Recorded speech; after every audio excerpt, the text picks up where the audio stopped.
Very warm greeting to all the viewers.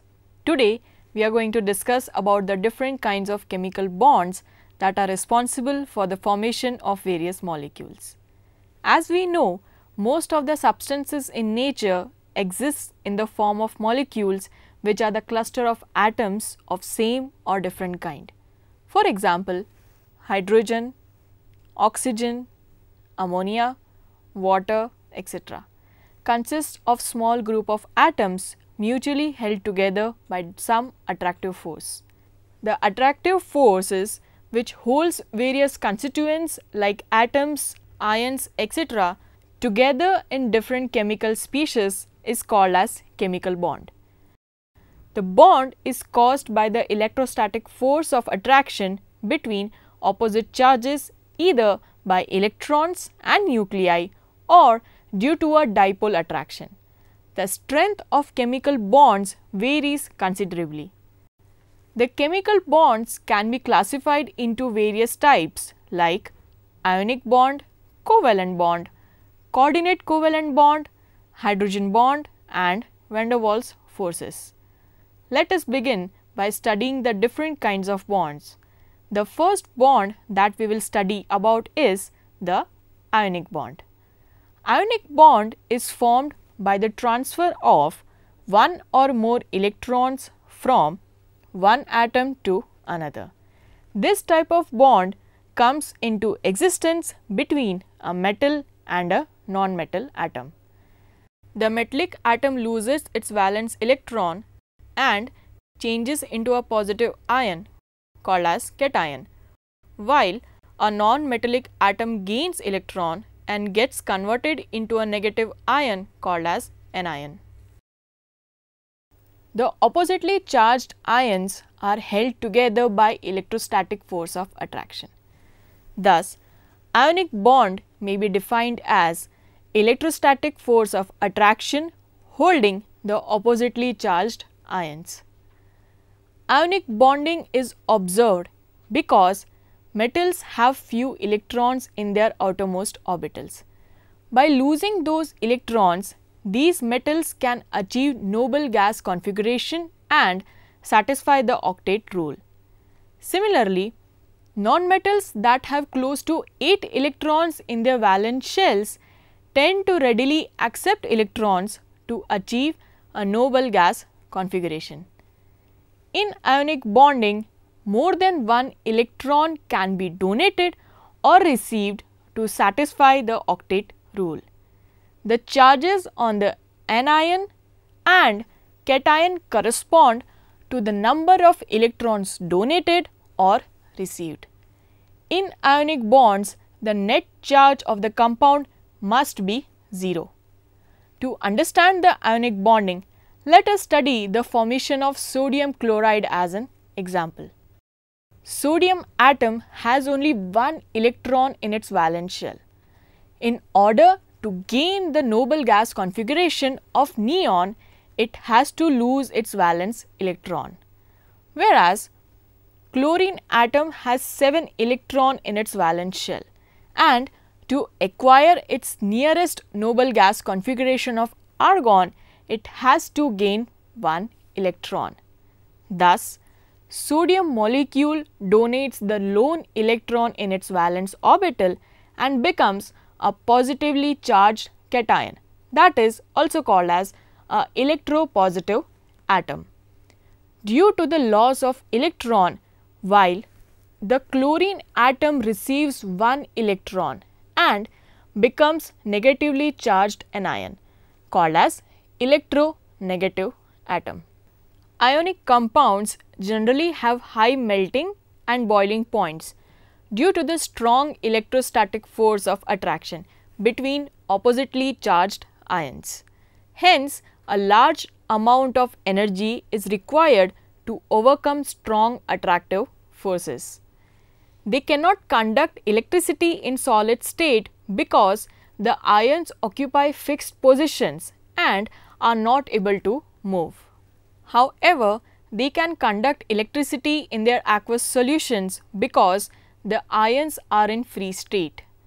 Also, they are soluble in water and other polar solvents, but they are insoluble in non-polar solvents. So, this was all about ionic bond. Now, let us focus on second type of bond, which is covalent bond.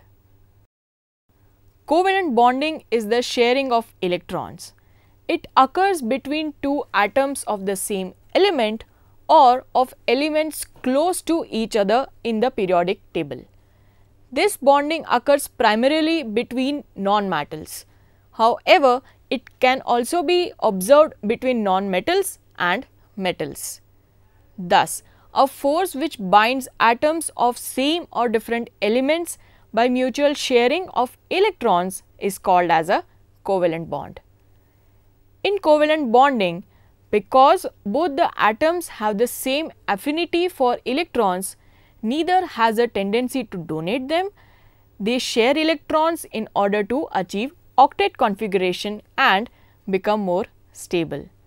The atoms involved in bond formation contribute equal number of electrons for sharing. The shared electrons become a common property of both the atoms and constitute a bond between them. The shared pair of electrons which is responsible for the bond formation is called as bond pair of electrons. Let us now see the formation of phosphorus trichloride. In phosphorus trichloride, phosphorus shares 3 of its valence electrons with 3 chlorine atoms. In the end product of all 4 of these molecules have 8 valence electrons and satisfy the octet rule. The valence electrons not involved in sharing are known as non-bonding electrons or lone pairs. Thus, each chlorine atom has 3 lone pairs and the phosphorus atom has 1 lone pair. When atoms share 1 electron pair, the bond formed is called as single covalent bond. If 2 electron pairs are shared by the atoms, the bond formed is double covalent bond. Similarly, when the atoms share 3 electron pairs, the bond formed is called as triple covalent bond. The double and triple covalent bonds are collectively called as multiple covalent bonds. Now, here is an example of formation of double covalent bond. Oxygen atom has 6 electrons in its valence shell. It has a tendency to attain the configuration of the noble gas neon. The 2 oxygen atoms contribute 2 electrons each and share 4 electrons, that are 2 bond pairs. Thus, the atoms in oxygen molecule are held by a double covalent bonds. While for the formation of triple bond, example of formation of nitrogen molecule can be studied. Nitrogen atom has 5 electrons in its valence shell and to acquire a configuration of neon, it can contribute 3 electrons each to share 3 pairs of electrons. Thus, the nitrogen atoms in nitrogen molecule are held by triple covalent bonds. Covalent compounds are joined together by mutual sharing of electrons and therefore exist as individual molecules. The intermolecular forces in these compounds are usually weak. Therefore, they exist in liquid or gaseous state. However, a few exceptional compounds to exist in solid state are urea, sugar, etc. These compounds are generally poor conductors of electricity in the fused or dissolved state due to the non-existence of ions.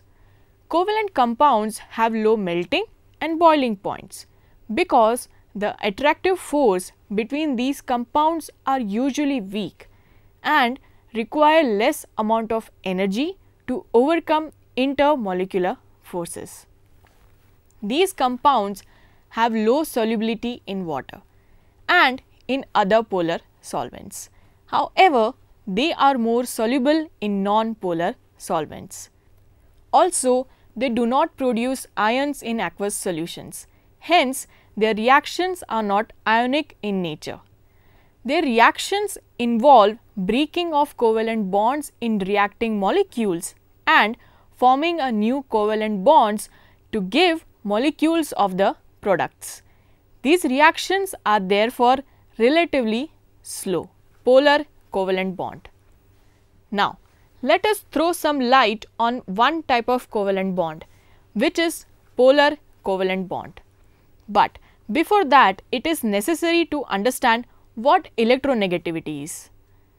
Electronegativity is defined as the tendency of an atom to attract the bonding or shared pair of electrons towards itself in a molecule. If a covalent bond is formed between two dissimilar atoms, one of which has a larger value of electronegativity, the bonding pair of electrons is displaced towards more electronegative atom.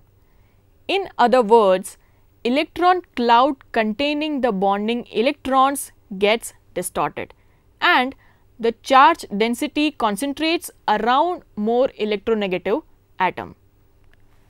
Due to these unequal distributions of electron charge density, the more electronegative atom acquires a partial negative charge, indicated as delta negative, whereas the less electronegative atom acquires a partial positive charge, indicated as delta positive.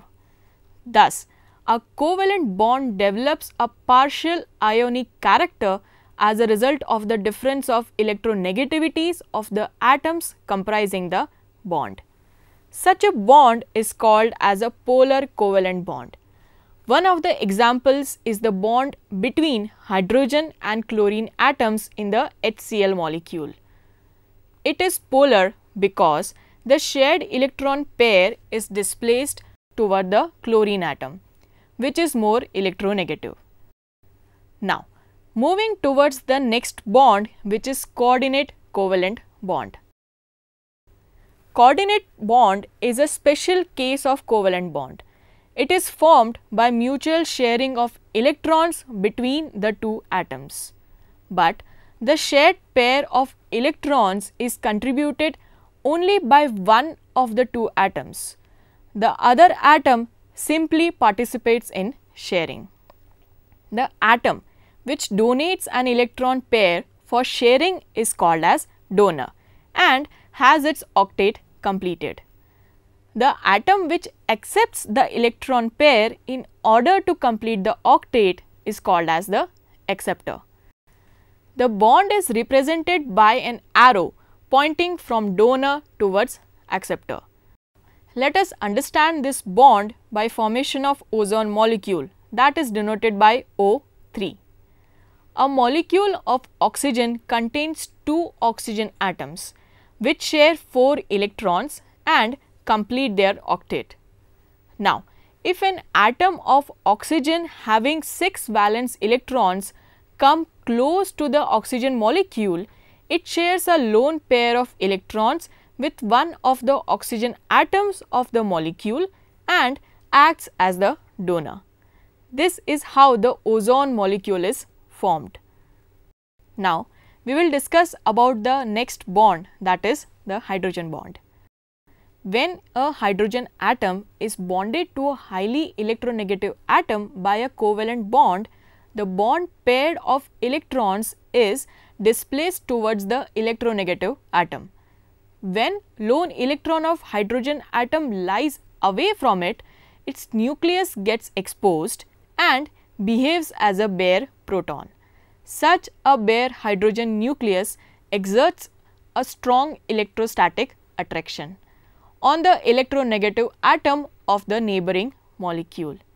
This interaction between the hydrogen atom of one molecule and electronegative atom of the other molecule is referred to as hydrogen bond. Thus, hydrogen bond is defined as the electrostatic force of attraction which exists between the covalently bonded hydrogen of one molecule and the electronegative atom of the other molecule. The hydrogen bond is represented by a dotted line. Hydrogen bonding can be explained by example of water. In a distinct water molecule, there are 2 hydrogen atoms and 1 oxygen atom. 2 molecules of water can form a hydrogen bond between them. When only 2 molecules are present, it is called as the water dimer and is often used as a model system. When more molecules are present, as is the case with liquid water, more bonds are possible because the oxygen of one water molecule has 2 lone pair of electrons, each of which can form a hydrogen bond with a hydrogen on another water molecule. This can repeat such that every water molecule is H bonded with up to 4 other molecules. Hydrogen bond has a major influence on the properties of various substances as follows. The hydrogen bonds link up the molecules of the same substance to form large aggregates, which is known as association of molecules. Also, abnormally high melting point and boiling points are seen in compounds whose molecules are associated with one another by hydrogen bonds. Hence, large amount of energy is needed to overcome intermolecular hydrogen bonds to separate the molecules. The solubility of certain compounds in water can also be explained by the hydrogen bonding. Compounds whose molecules can form H bonds with water molecules are soluble in water. Sugar, honey, lower alcohols, etc. are soluble in water because their molecules can form H bonds with water molecules. Now, before we move to another bond, it is important to know about dipole moment and its interactions.